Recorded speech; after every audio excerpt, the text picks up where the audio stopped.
कभी किसी की आवाज से आपको ऐसा फील हुआ कि you are no longer the part of this world anymore? मुझे हुआ है। There was a time when FM radio was a inseparable part of our evenings, और उस टाइम पे एक रेडियो स्टेशन हुआ करता था जिसका नाम है 92.7 रेड एफएम, जहां हर मंडे टू सैटरडे रात के 9 बजे एक शो आया करता था जिसका नाम है यादों का idiot box with Nilesh Mishra. बात बेबात पे अपनी ही बात कहता है, मेरे अंदर मेरा छोटा सा शहर रहता है।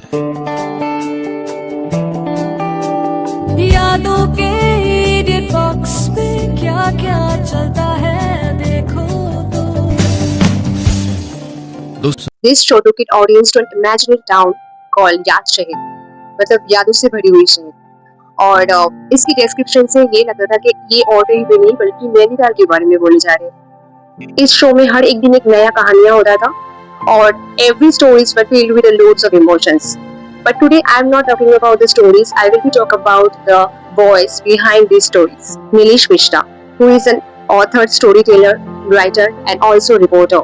जिस टाइम पे लोगों की चेहरा उसकी पहचान बनती थी, उस टाइम पे नीलेश मिश्रा जी की आवाज उनकी पहचान बन चुकी थी।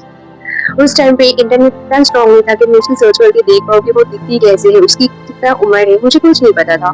मुझे बस इतना पता था कि I just fall in love with his voice. जब मैं उसकी स्टोरी सुनती थी, those 40 minutes were my escape time. उस 40 मिनट मुझे ऐसा फील होता था कि मैं कहीं टेलीपोर्ट हो चुकी हूँ, कहीं दूसरे वर्ल्ड पे। सिर्फ कहानियां नहीं बोलते थे बल्कि उसमें एहसास भर देते थे, लफ्जों में, हर एक लफ्जों में एहसास भरी हुई होती थी।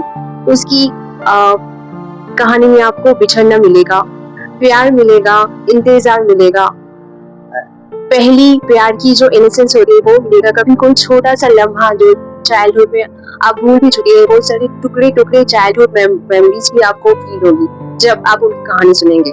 मुझे ऐसा फील होता था कि कहीं किसी मोड़ पे जिंदगी में एक बार मुझसे उनकी मुलाकात हो जाए, क्योंकि मैं उसको सामने से देखना चाहती हूँ। स्टोरी टेलर्स बहुत लोग होते हैं पर बहुत ही कम लोग अपनी आवाज से लाखों लोगों की जिंदगी में एक जगह बना लेते हैं, and Nilesh Mishra is one of them. और सिर्फ कहानियां नहीं बल्कि उन्होंने बॉलीवुड के बहुत सारे हिट सॉन्ग्स के लिरिक्स भी लिखे हैं, जैसे कि ये सॉन्ग फ्रॉम गैंगस्टर। तुम क्यों चले आते हो हर रोज इन ख्वाबों में चुपके से आप। दिस वन फ्रॉम रोग।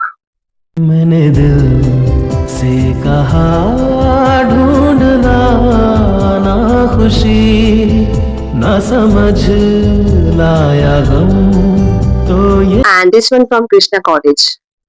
भूली मोहब्बत की खुशबुएं है हवा में फैली हुई, छूकर मुझे आज महसूस कर लो वो यादें मेरी दिल छुई।